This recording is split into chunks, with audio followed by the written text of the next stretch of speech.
নতুন বছর উপলক্ষে সবকিছুই খাওয়া হয়ে গেছে। নতুন কি রান্না করবেন বুঝতে পারছেন না?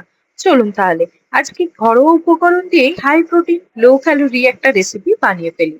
এর জন্য আমার লাগছে নিউট্রেলা, একটা দইয়ের প্যাকেট, আর কিছুটা কারি পাতা, 4 থেকে 5টা কাঁচা লঙ্কা আপনার ঝাল অনুসারে, আর একটু বেসন। আমি এখানে নিউট্রেলা গুলোকে প্রথমে জল দিয়ে ভিজিয়ে এখানে আমি একটু লঙ্কা গুঁড়ো আর একটু নুন দিয়ে সেদ্ধ করতে বসাবো। আপনারা যদি এটা দেন তাহলে নিউট্রেলা সেদ্ধ করার সময় নিউট্রেলার ভেতরেও এটা ঢুকে যাবে আর নিউট্রেলাটা খেতেও একটু বেটার লাগবে। এখানে মশলাগুলোকে আমি মাখিয়ে নিয়ে নিউট্রেলাটাকে সেদ্ধ বসিয়ে দিলাম। ঠিক চলুন ততক্ষণে বাকি কাজগুলো সেরে ফেলা যাক।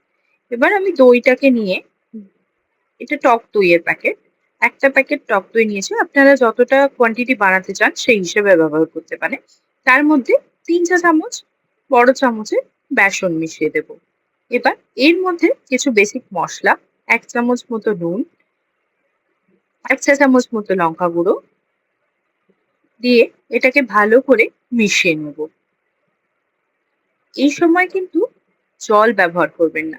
এটাকে চেষ্টা করবেন পুরোটাই দইয়ের সাথে মিশিয়ে দিতে। পরে আপনারা যতটা লিকুইড রাখতে চান সেই হিসেবে একটু জল মেশাতে পারেন। দেখুন এতক্ষণে আমার নিউট্রেলা গুলো বেশ ভালোই সেদ্ধ হয়ে গেছে। এবার নিউট্রেলাটাকে আমি গ্যাস থেকে নামিয়ে নিয়ে বাকি উপকরণগুলো স্টার্ট করব। এবার একটা কড়াইতে 1 চামচ মতো তেল দিয়ে তার মধ্যে কিছু ফোড়ন আমি এখানে দিয়ে দেবো। ফোড়নের জন্য এখানে থাকছে জিরে, অল্প একটু পরিমাণে মেথি,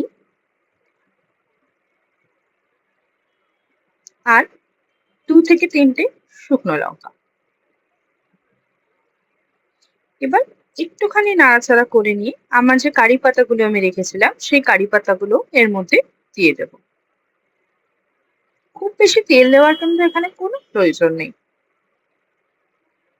কারি পাতাগুলো একটু একটু ভাজা ভাজা হয়ে আসলে, কারি পাতার কাঁচা ভাবটা চলে গেলে এর মধ্যে মিশিয়ে দেব 1 চা চামচ আদা।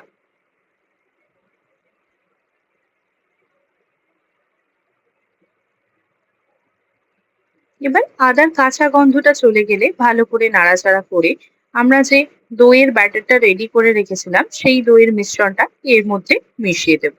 এবার এই পর্যায়ে আমরা একটু জল ব্যবহার করব। আমি এখানে 1 কাপ মতো জল অ্যাড করেছি। আপনারা যদি বেশি লিকুইড রাখতে চান বেশি পরিমাণ জল ব্যবহার করতে পারেন।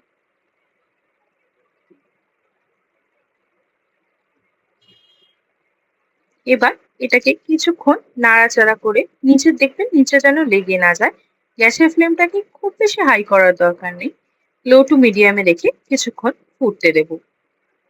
দেখতেই পাচ্ছেন কি সুন্দর ফুটে উঠেছে ব্যাপারটা।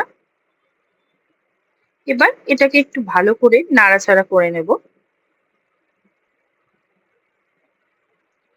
এরপর আগে থেকে যে আমি সোয়াবিন গুলো সেদ্ধ করে রেখেছিলাম জল থেকে তুলে, সেই সোয়াবিন গুলোকে এর মধ্যে মিশিয়ে দিয়ে একটু মিশ্রণটা নাড়াচাড়া করে নেব। আচ্ছা, আমার চ্যানেলটা কেমন লাগছে জানালেন না তো?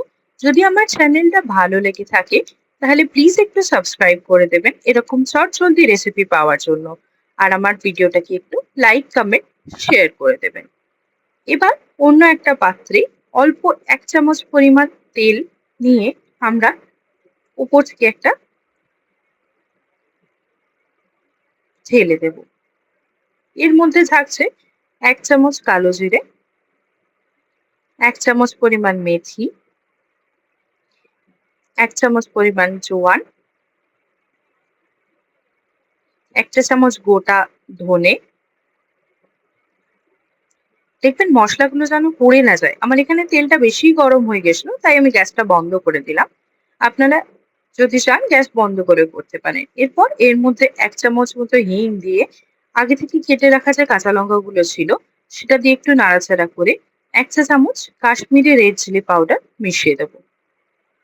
এবার আর কি এই মিশ্রণটাকে ওপর থেকে ঢেলে দিয়ে ভালো করে মিশিয়ে নিলেই আপনার সোয়াবিন কারি একদম রেডি।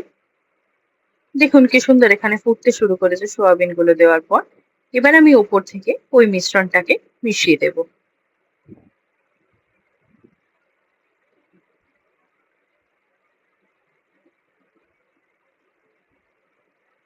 এটা আপনারা গরম গরম ভাতের সাথে বা রুটির সাথে গরম গরম পরিবেশন করুন। কি হলো না? চটজলদি একটু অন্যরকম স্বাদের নতুন নতুন রেসিপি। এটাকে এবার ভালো করে নাড়াচাড়া করে নিয়ে পরিবেশন করুন।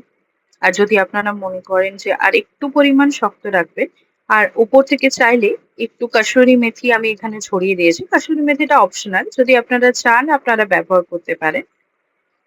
আমি এখানে একটু ১ চামচ মতো কাসুরি মেথি নিয়ে ভালো করে মিশিয়ে দিয়েছি। এবার আর কি ভালো করে ফুটে গেলে গরম গরম ভাত বা রুটির সাথে পরিবেশন করুন আপনার সোয়াবিন কারি।